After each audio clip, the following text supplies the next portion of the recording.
Assalamualaikum. Mari kita bahas rangkuman materi bahasa Inggris kelas 6 SD atau MI. Bahasan pertama, directions and location. Direction and location. In front of, di depan. Next to, di samping. Behind, di belakang. Opposite, berseberangan. I repeat, saya ulang. Direction and location. Direction and location. In front of. In front of. Next to. Next to. Behind. Behind. Opposite. Opposite. Selanjutnya, go straight. Go straight. Nah, perhatikan suaranya itu straight, itu langsung ke suara T. Begitu, jadi G-nya tidak usah dibaca. Saya ulang, go straight. Go straight. Next, go past. Go past. Boleh juga go past. Begitu.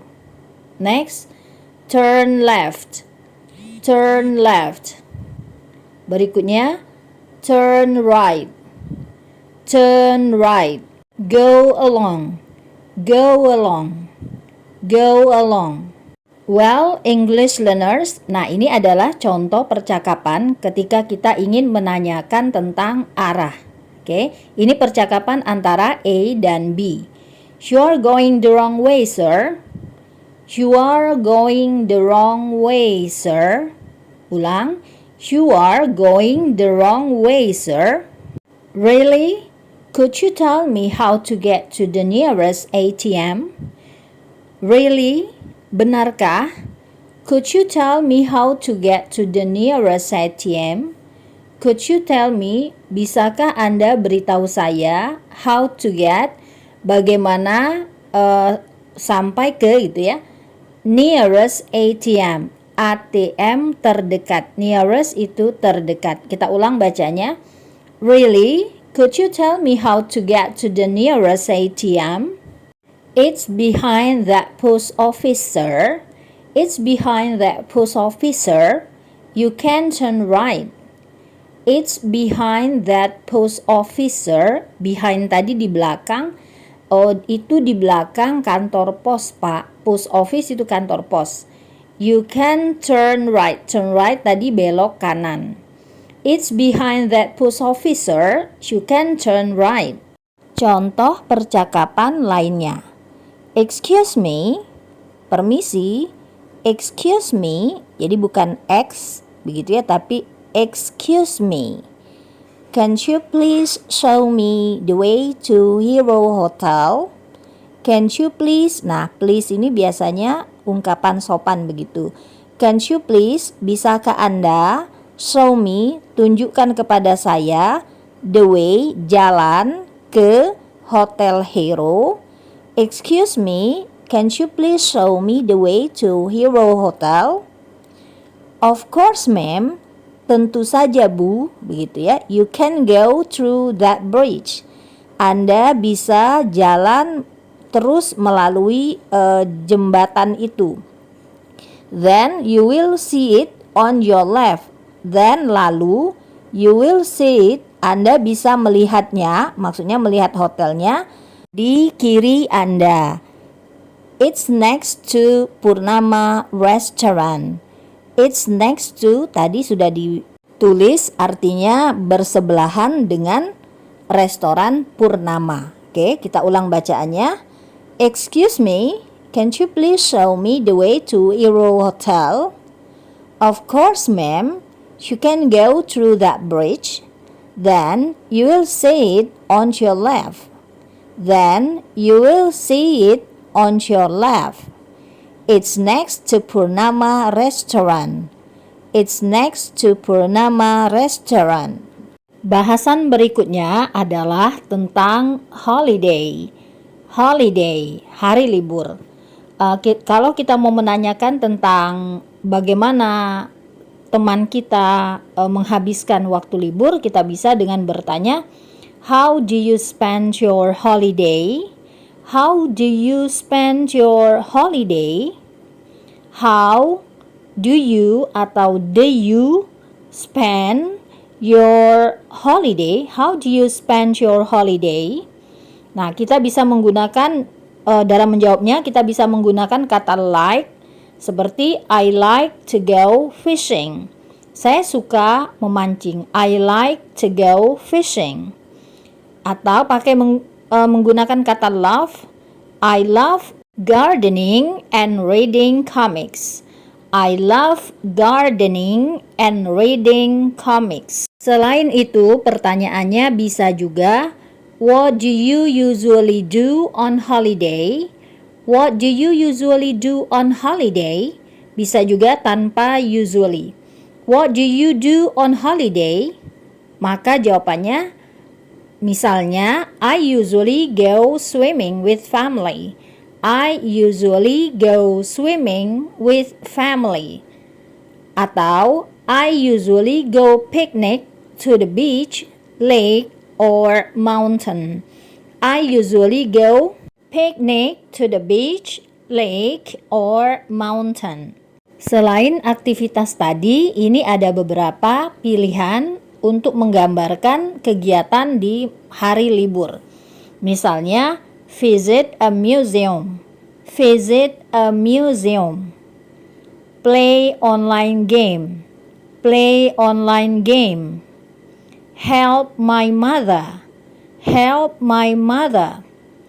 Rafting in the river. Rafting in the river. Climb the mountain. Climbed the mountain. Take care of pet. Take care of pet.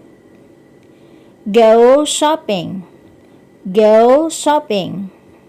Topik berikutnya adalah tentang describing people and object. Describing itu menggambarkan, people orang-orang, objek itu benda. Jadi menggambarkan tentang orang-orang dan benda. Describing people and object. Pertanyaannya misalnya, how is Mr. George? How is Mr. George? Bagaimana Pak George?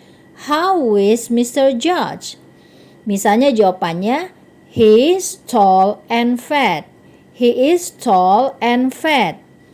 He is handsome and smart. He is handsome and smart. Nah, perhatikan, kita pakai dia, he, dia laki-laki. Kemudian pakai is dulu, pakai to be dulu. Am, is, atau are, begitu. He is handsome and smart. He is rich, honest, and kind-hearted.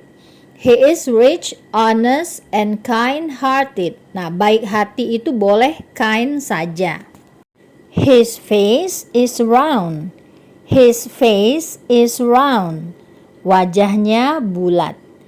His hair, rambutnya.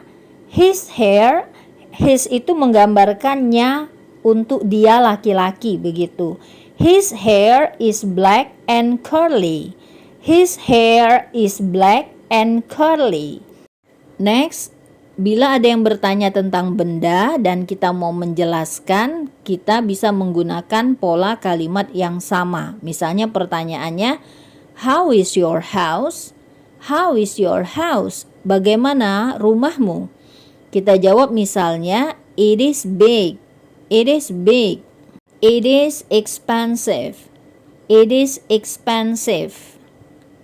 Atau it is clean. It is clean. Begitu. Jadi jangan lupa diberi to be sebelumnya. Nah, ini ada beberapa contoh adjektif, kata sifat begitu, atau kata-kata yang bisa menggambarkan orang atau benda. Misalnya beautiful. Beautiful. Ugly, ugly. Rich, rich. Poor, poor. Clever, clever.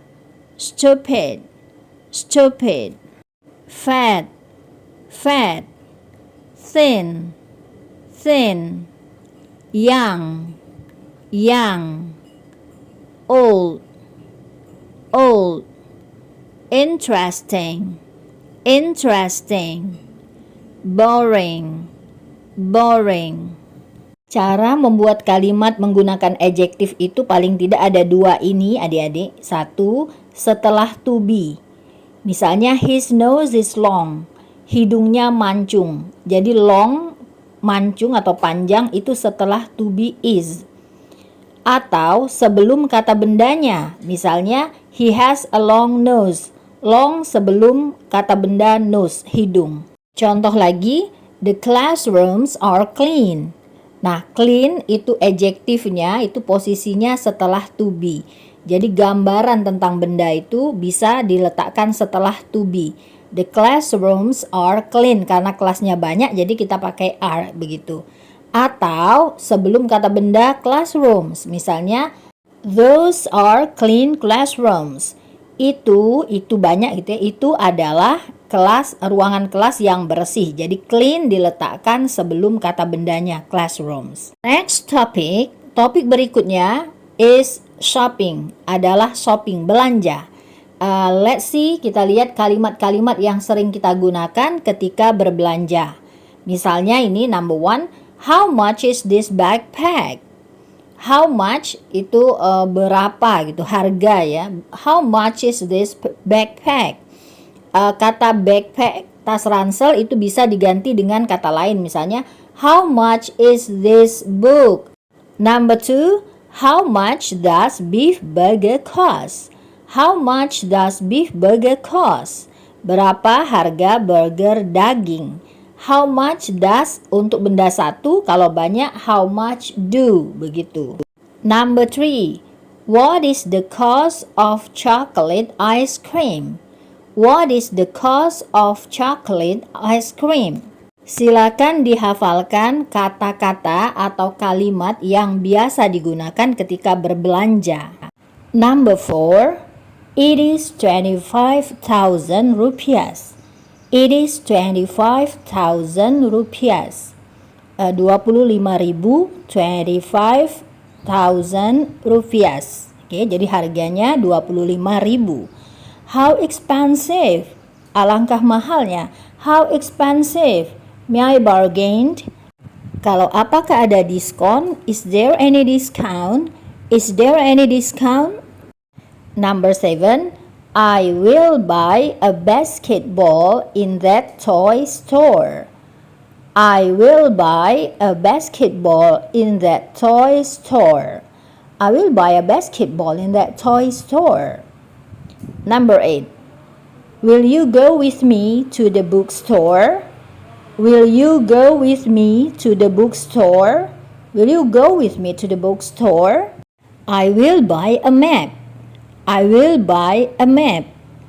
Topik berikutnya kita akan bahas tentang ownership. Ownership itu artinya kepemilikan. Nah, perhatikan kata-kata yang digaris bawahi itu menunjukkan kepemilikan. Misalnya, my chair. My chair itu artinya kursi saya. Your chair. Your chair. His chair. His chair. Her chair. Her chair. Its chair. Its chair. Our chair. Our chair. Dia artinya bisa kursi kami atau kursi kita. Jadi ada dua artinya. Next, their chair. Their chair. Nah, perhatikan English learners dan Bapak Ibu guru juga bahwa kata-kata yang digaris bawahi ini harus diikuti oleh kata benda. Harus diikuti oleh kata benda. Jangan lupa. Nah, ini namanya possessive adjective. Bila yang memiliki itu nama orang, maka nama orang itu kita kasih apostrofi S baru nama bendanya. Misalnya kursi Romi menjadi Romi's chair. Jadi kita kasih apostrofi setelah kata Romi, dikasih terus ditambah huruf S. Romi's chair. Selanjutnya ada juga kepemilikan yang disebut dengan possessive pronoun. Possessive pronoun, dia kepemilikan ini tidak harus diikuti oleh kata bendanya, beda dengan yang tadi. Misalnya, perhatikan yang di garis bawahi itu tidak diikuti oleh kata benda, karena kata benda sudah disebutkan sebelumnya. That bag is mine. Tas itu punya saya. That bag is yours. Tas itu punya kamu atau punya kalian. That bag is his. That bag is hers. That bag is ours. That bag is theirs. That bag is Amir's. Nah, kalau dia pemiliknya adalah nama orang, maka sama seperti tadi, kita kasih apostrofi terus diberi s, Amir's. Artinya tas itu punya atau milik Amir.